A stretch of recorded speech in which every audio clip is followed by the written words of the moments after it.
I had Tommy on. Tommy said that like he and Damn, Tommy talk a lot. He does. He did. Tommy said like he had a great relationship with J-Lo. They would speak when they was on the show. You know, they went to dinner, they did things. And then when she kind of blew up, she kind of like brushed him off. I know you can only speak to his personal experience, what you've experienced. Have you experienced something like that? What's your relationship with J-Lo? Or have you experienced something like that where someone started out, they were kind of small, they got big, and then all of a sudden, they really didn't know who Marlon was? I don't know. Maybe they had something personal going on. You know, Jamie and J-Lo. I can't speak on it because I don't know. Not Jamie. I mean, Tommy. Tommy and J-Lo. You know, maybe he had a J-Lo joke somewhere. I don't know. And, you know, you never know what could start that type of thing. But from my experience, you know, J-Lo blew up. And when I saw her, it's always love. Mm-hmm. Always, hey, how you doing? How's Keenan? Right?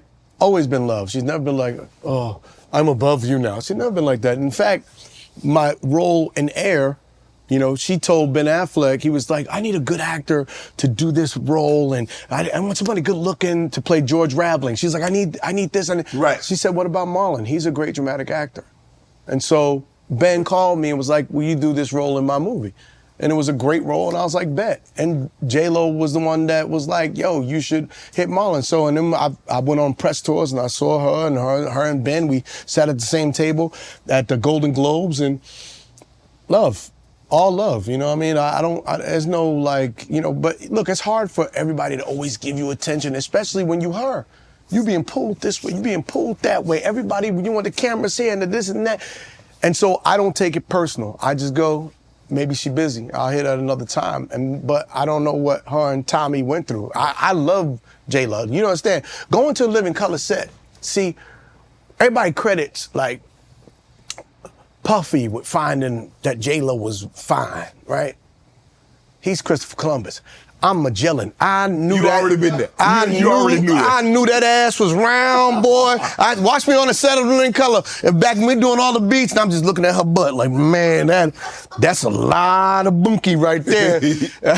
But she was beautiful little Puerto Rican girl to me when she was just, J-Lo's always been beautiful. Right. And to see her talent and see her blow up and see her become a brand. Y'all from my alma mater. Hey, man, love. And one day, you know, I sit down and go, one day, you know, we'll work together. I love that. I love the fact that I go, oh, there's something for me to work toward. Right. Because everything is full circle. Let's get back to Living Color. I didn't realize till we were researching this, In Living Color was only on 4 years. Yeah. That might have been the greatest 4-year run Ever. in the history. Ever. That show should still be on. That was a staple. That should have been like an Saturday Night institution. Live? Yes. It's an institution. You know what's funny is in Living Color, I think Damon and Keenan were inspired by Saturday Night Live, and I think Keenan was like, they never have me on, and Damon had just gotten fired from there. And he was like, all right, well, I'm gonna take all this funny shit that I have, we're gonna do it on this show. And he took all these funny, crazy sketches that they wouldn't let him do on SNL, and they did it on Living Color. And to this day, you know, I've never done SNL. Really? I've done Daily Show, never. I guess I'm not hot enough. But, you know, I love the fact that, you know, I'm always going to be in Living Color alumni, right? And one day, sometimes I look at God and I go, if that opportunities don't come for you, it's not for you. Right. And maybe it's God telling me, create my own show. Right. Do my own sketches. And I could, and I will. And I just feel like everything is God. When it don't happen, don't be mad. God's writing your story, so trust him. We had Tommy Davidson on. Dawg, that nigga. Now we get into the good stuff. I need another drink.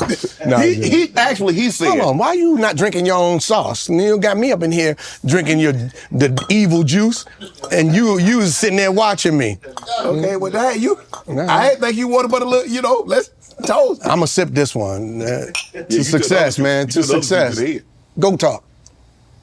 Shannon, let's have this thing up just so you can get some promotion too. Go back. Yeah, right back. Perfect. Yeah.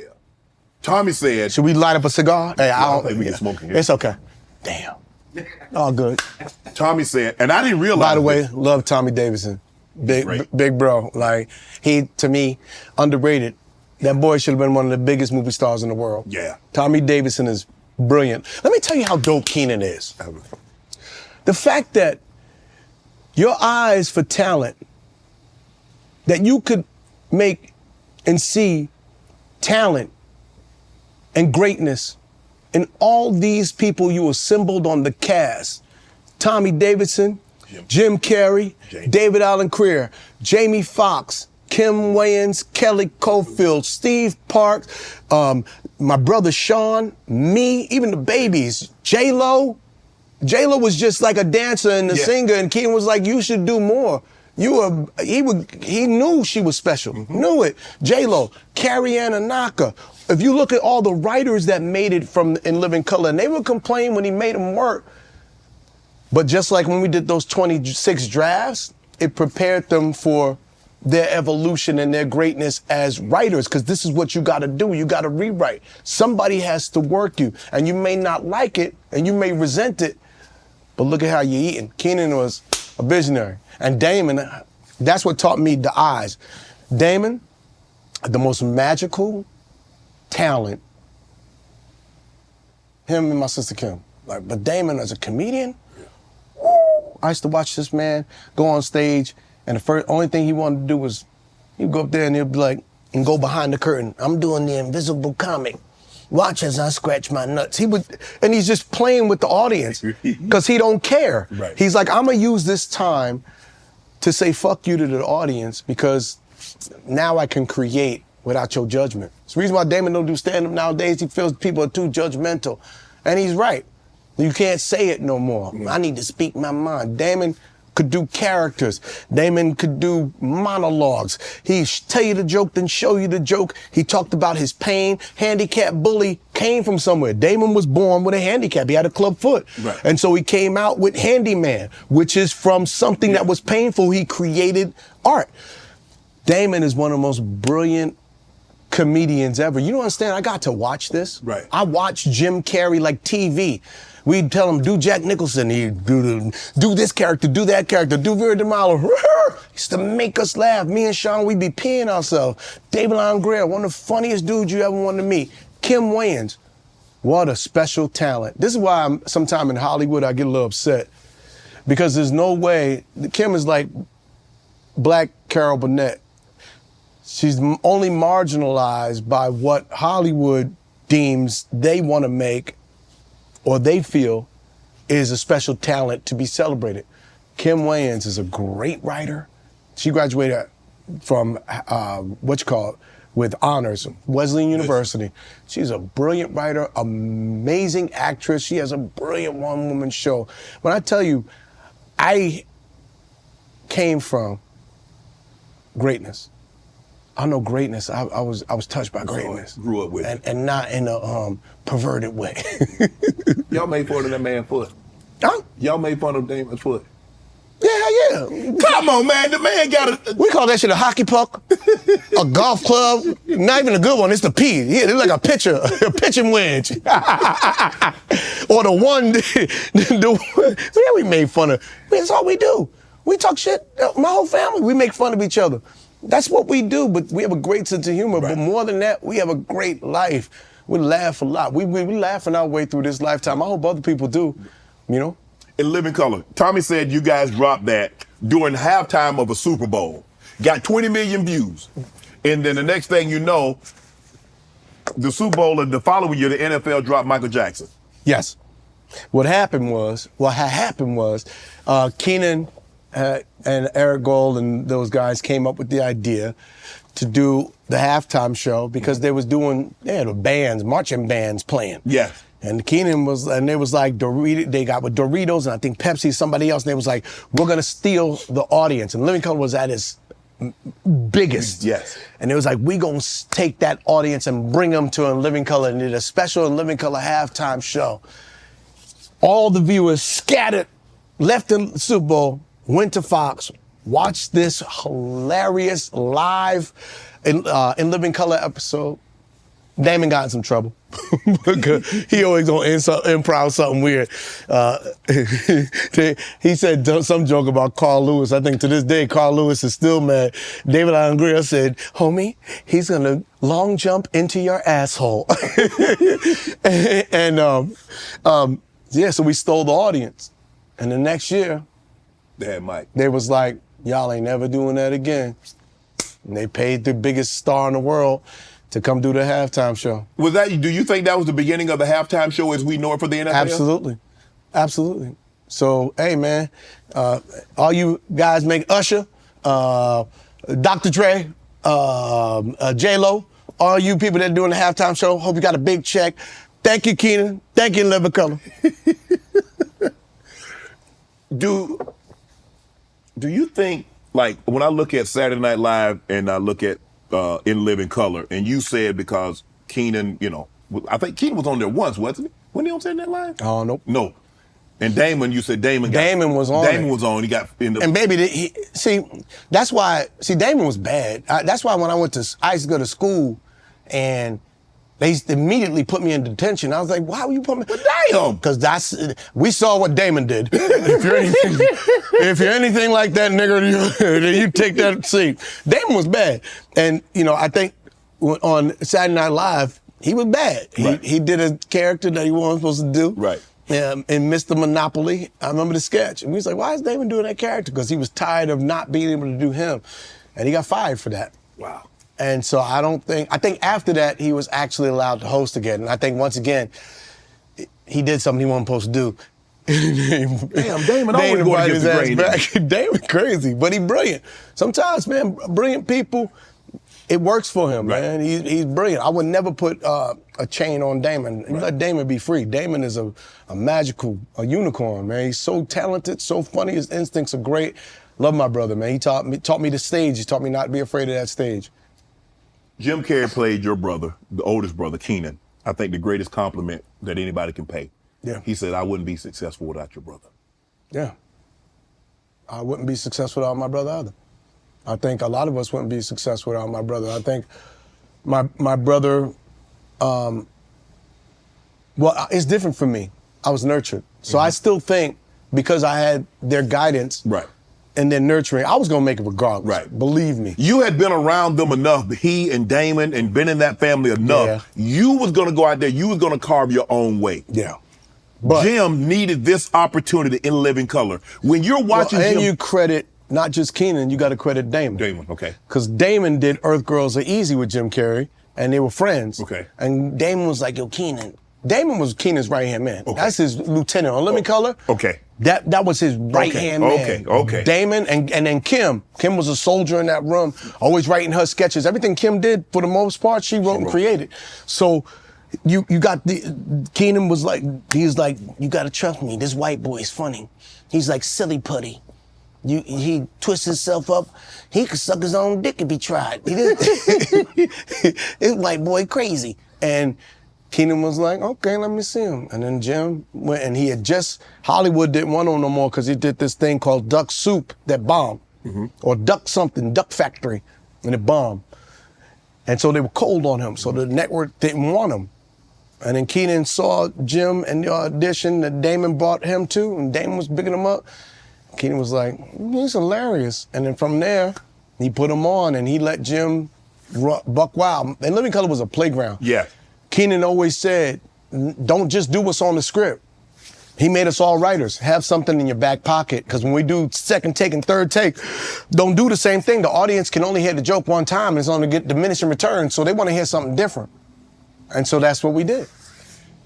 Keenan was a star maker, is what I'm saying. Did you know Jim could be what he became? Yeah. I knew. I knew Jim could be what he became. I knew Jamie could be what he became. I knew Damon. I knew everybody on that set could become anything they wanted to be. Rosie Perez was the choreographer. Yes. You understand? Yes. For In Living Color. And Living Color was filled with great people, hand-picked people with good vibes and good energy and love. My family, we come to set, we hug each other. You see the love my family has. Mm-hmm. We have love. That's why I oftentimes when it comes to people and they talking their nonsense, they talking their shit. Listen, I try not to engage, right? Because I know I'm not about the goons and this and that. I got love. I got people that are dying for me, lots of them. And I don't want to engage in that because I'm loved. Mm-hmm. So I'm loved enough to step back from it because I know if I'm in a fight, man, there's gonna be a lot of hands in there. You got the nephews, you got the cousins, there's a lot of Wayanses. And I just go, you know what? I'm loved. So when you get to a Wayans set, you feel love. Yeah. You see, we love each other. Tommy said that. Tommy said every time you guys come on set, you hug each other, you kiss each other. Yes. He was like, damn, I wish I could have had that in my And family. he did. He did in my family. Yeah, from your, yeah. In my family, Tommy comes on to this day. Tommy had a birthday party. I pulled up. I love him. I love all my tribe. I love them for life. All of them will tell you, I show up. I show up. And when you come in our world, we love you. David Andre will tell you, we love. Period. Nobody ain't gotten, only people that don't know us got something to say. But anybody that experienced us, like, they love.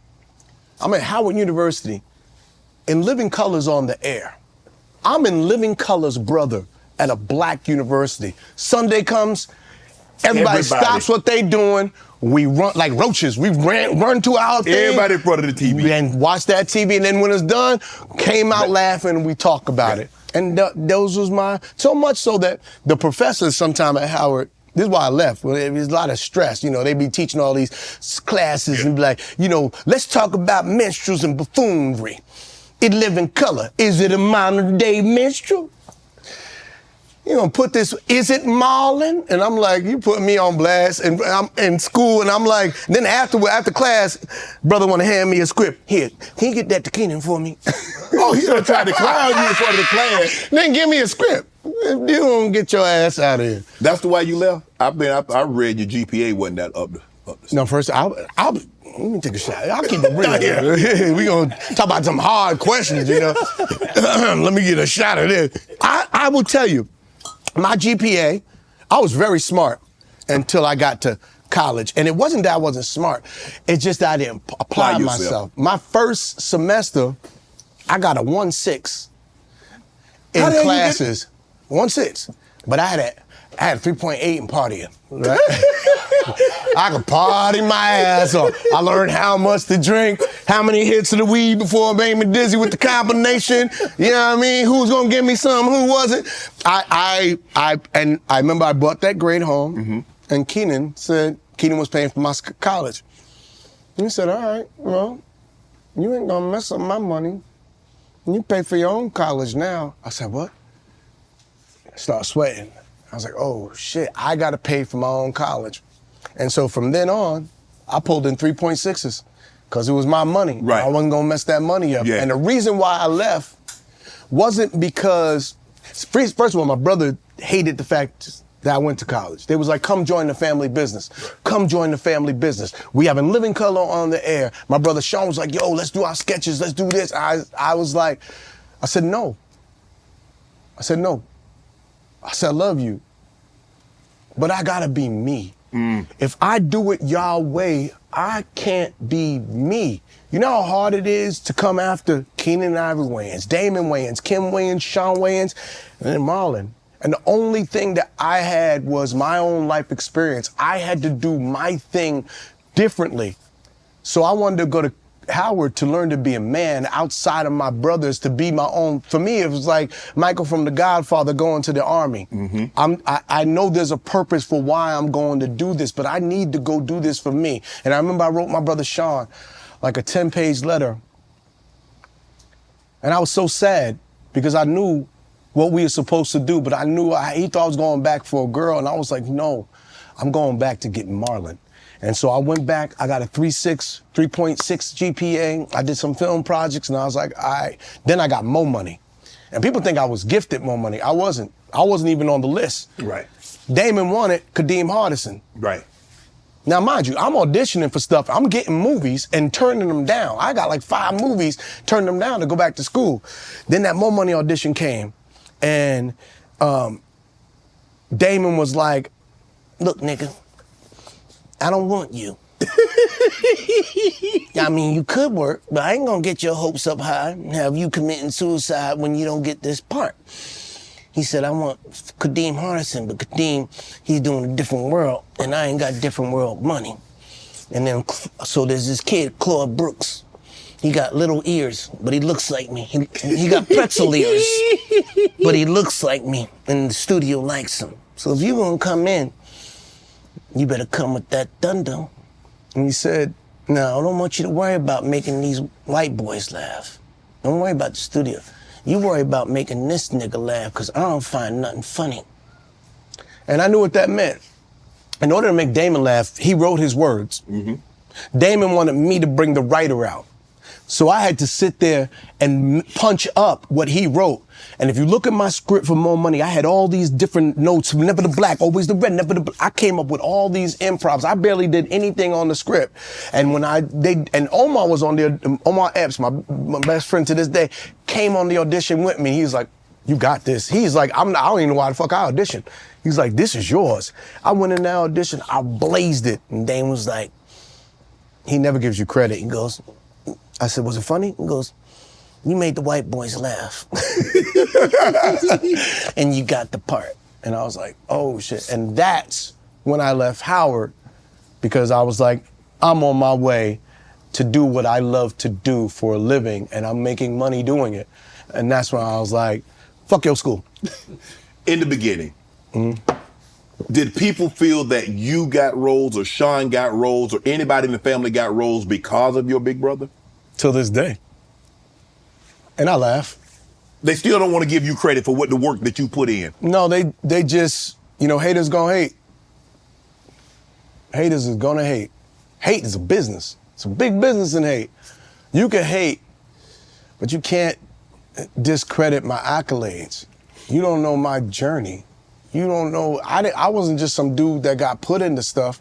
I need you to go look at the credits. I've been writing movies since I was 19 years old. Me and Sean created Wayans Brothers when we was like 20, 22. Right. Don't Be a Menace, Scary Movie. Me and Sean and Keenan wrote that. Scary Movie 2, me and Sean and Keenan, with a few other writers. But these are ideas that we came up with. Sean came up with a lot of these ideas. Scary Movie was like, Don't Be a Menace, Sean came up with. Sean don't get enough credit. Scary Movie, Don't Be a Menace, White Chicks, those are Sean's ideas. Me, I'm an executor. We executed together. I know funny characters. I know how to do situations. We all have gifts. And Keenan, he knows how to put it all together and see it from a macro point of view and work the shit out you. Let me tell you something. They can hate all they want. All my brothers do is lend me opportunity. And that's a gift and a curse. Because when you're our age, see, when they came up, you got 30 years, 20 years to make it in comedy. You found your point of view. You've been on a stage. You know how to make people laugh. You can sit on a couch and you can make people laugh when you're doing Johnny Carson. You can go in any room and kill it. You learn how to act. You had 20 years and now finally you get this opportunity. Me and Sean didn't have 20 years. We got pushed into Hollywood 17 and 18 years old, and all we had was instincts from being from a funny family. And then over time, that's why first seasons of Wayans Brothers, we was just gunning. We didn't understand story. We didn't understand how to fix things. We just knew we were funny and we had to make it funny. And then season 3, you watch it start. Yeah, because we started getting better, right? And then if you watch the progression of the movies, we started getting better. Now, at 52, I finally have 30 years in the business. So everything that I've done for me and all that learning, now is my time. You gonna judge me? I want you to judge me now, because I'm 5 specials in working on my 6th one. I'm a different animal because I'm not just a comedian. Right. I'm a damn good actor. I act the shit out of, I can act. I got pain. I could, when y'all see my dramatic work that's coming this year, y'all gonna be like, yo, I'm telling you, now I have 10,000 hours logged in 5 different disciplines. I'm a monster right now, bro. Like, and I see it. I could do characters. I could do deep character. I can do characters dramatically, I could do them funny. I can do so much. And now I'm going to showcase all that. Everything else was learning. So yes, my brothers gave me opportunity, but there was a gift and a curse. It and it was absolutely a is. very hard ride for me and Sean. And you know what got us through is our work ethic. Because my brothers wasn't easy on us. My brother, we got to In Living Color, they was like, we ain't writing for Keenan's little talented brothers. And this Keenan Damon saying that shit. I thought there was a record. I'm serious. Me and Sean, every sketch on Living Color, the Def Jam sketch, Shabba Ranks, Mr. Ugly Man. Me and Sean stayed up, Snuff and Rome stayed up. We spent the night at In Living Color learning to write. Spent the night because nobody would write for us. We spent the night there writing those sketches. And then when they got on, we had to go execute them. Nobody wrote for us. We created our TV show. I remember when we left In Living Color because Fox was syndicating the show and it was hurting Keenan's pockets. And Keenan was like, nah, you ain't gonna do this to me. And my family said, fuck this money. And we all left In Living Color. There's an episode of Living Color where we got black shades on. It's a Christmas episode. Jamie Foxx is singing, he's singing, hang all the mistletoes, this Christmas. Yeah. And me and my family, we got black glasses on. And we sitting there like this as a family. Right. Because we protesting. And we going, you ain't gonna fuck my brother. We a family. You touch one, you touch all. Your money, I'm sorry. They was offering us big checks, Yeah. $70,000 checks to stay on that show. I'm still a brother after this. No, I'm gonna support my brother. And we all left the show. And that's why season 5, it got weird. It got Bismarcky, and God bless Chris Rock. He came at the wrong time, but and as brilliant as he is, you couldn't save it because the eyes of the show is gone. You understand? Heartbeat of that. Yes, the eyes, the vision. You can't replicate Wayans shit, and anytime they try, you're gonna fail. They've done other movies, you can't. People taste that shit, that ain't Wayans. Can't do what we do because you ain't got my life experience. You don't have my point of view. You didn't grow up with the people I grew up with. You don't understand how life has carved me as a visionary. You can't take the flavor. You can't, I could give you all the seasoning. Right. I'll give you all what's in it. You don't know how much to put. You don't know what kind of flour. I'll give you the right flour. You don't know how long to cook that chicken. You don't know how much of that garlic powder you got to put in there. I'll give you the hot sauce. It's Frank's. I ain't gonna make you be able to make my chicken. And that's what comedy is. And with my brothers, when we left In Living Color, I had $700 in the bank and $900 rent. I was broke. And me and my brother Sean was looking at each other like, what are we gonna do now? My brother Sean was depressed.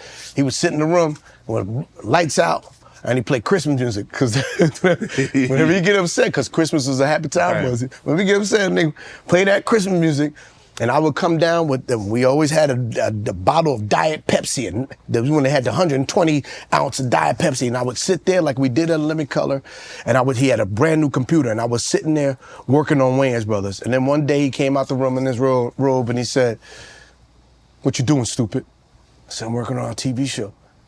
And the first thing he read was, interior, outside. He said, "Stupid, how you have interior, you outside?" He said, "Move over." And then we sat down and we created our show, Wayans Brothers. Nobody gave us nothing. And my brothers, when we did Don't Be a Menace, Keenan made us do 26 drafts. 26 drafts. And then the director, when we finally shot the movie, me and Sean would cry. "Why are we doing another draft?" "We're gonna do it again and ain't ready yet."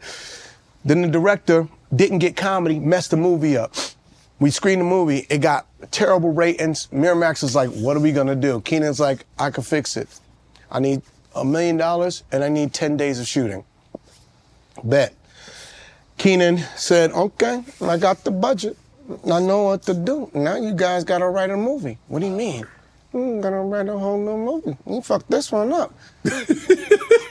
And in 1 week, we had to write a whole damn new movie. So much so that I couldn't even think of anything. I took some hits of weed. Me and my boy got high, like me and my boy Xavier.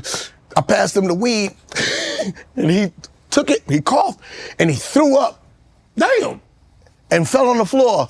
And I looked at him, I said, hey, nigga, pass that shit. And we put it in Don't Be a Menace. So we wrote all these different sketches, the grandma's breakdancing, all these different sketches that the getting jumped in, that became the movie Don't Be a Menace. And hadn't we did the 26 drafts prior to that, we could have never showed up to put together that draft in 7 days and do what became the classic Don't Be a Menace. Right. You said he Damn, I got stories. Shit, I need a second. Damn. that was I look at my face in the mirror and I don't know I'm this old. You mentioned that Keenan made you write it. Rewrite it 26 times. I can imagine the length of time that you and Sean spent coming up with the first script. Yeah. And then to rewrite it. Yeah. And to rewrite it. Yeah. And then say, you know what? Y'all messed it up again, so guess what? I got $1 million from Miramax, and we're gonna do it again. Yeah. Did you man, come on, Keenan, bro. The whole time. Let's just roll with it. We wanted to fight this nigga.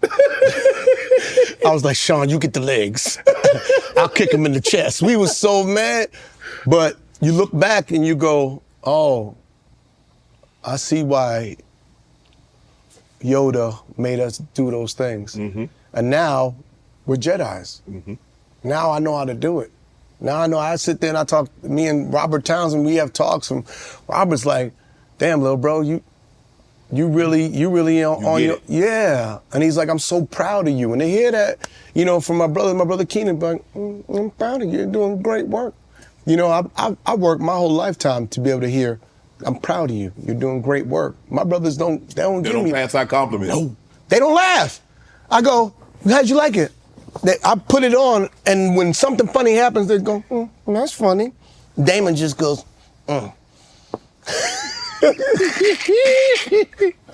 And to hear them go, I'm proud of you.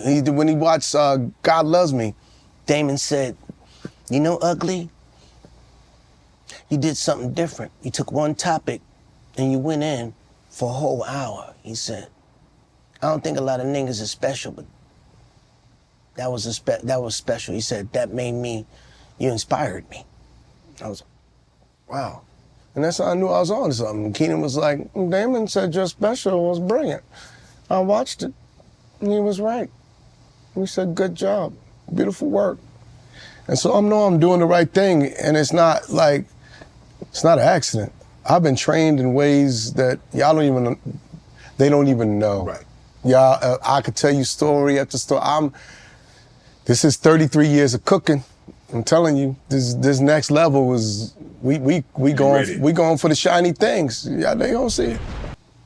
When did you realize that you could write? That you could really I can write, but I can write stuff that could become a movie. I could write things that can become a sitcom. When did you realize that you had that gift, that you could really, really do this, Marlon? I think when I wrote my first sketch I ever wrote on my own was Shabba Ranks' Mr. Ugly Man. Okay. It was funny because I did it, Mr. Ugly Man, come on. And people get mad. Listen, man, y'all can't get mad over jokes. I'm like, if you're gonna get me mad about a joke, you better get in line. There's gonna be a lot of angry niggas out there. I remember I had to run. I was on the set of Living Color, and I was dodging Shabba Ranks because he was on as a guest. You ever run into Shabba? Yeah, he was a guest on this show. Oh, man. Keenan set you up.